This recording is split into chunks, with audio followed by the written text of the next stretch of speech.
Please tell me if I'm wrong here. Please tell me if I'm expecting too much. Right. What are we looking at? We're looking at the oil cooler off my Movano. Go through my previous videos. I took the one off my Movano because this is the old one. Bits have snapped off it. It was glued to the van engine pretty much. And it failed and we'd all the oil. Anyway, good long story short, went on eBay, found one 85 quid I think it was from a certified salvage place on eBay. I won't name any names. That's when I took off my van. But I've not cleaned it or anything like that, that's how it came off. Look at the actual state of that. Yes, all of that oil has come out of it.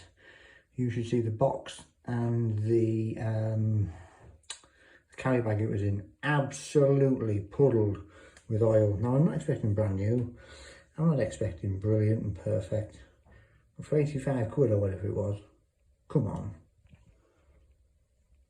What vehicle has that come off? Because that's off mine. It's absolutely hanging.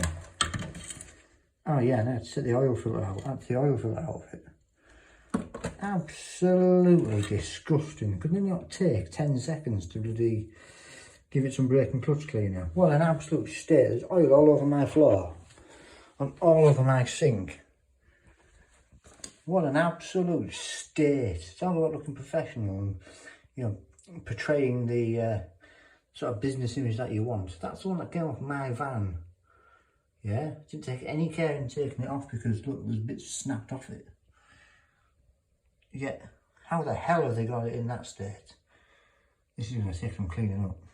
For 80 odd quid as well, I'm a bit annoyed.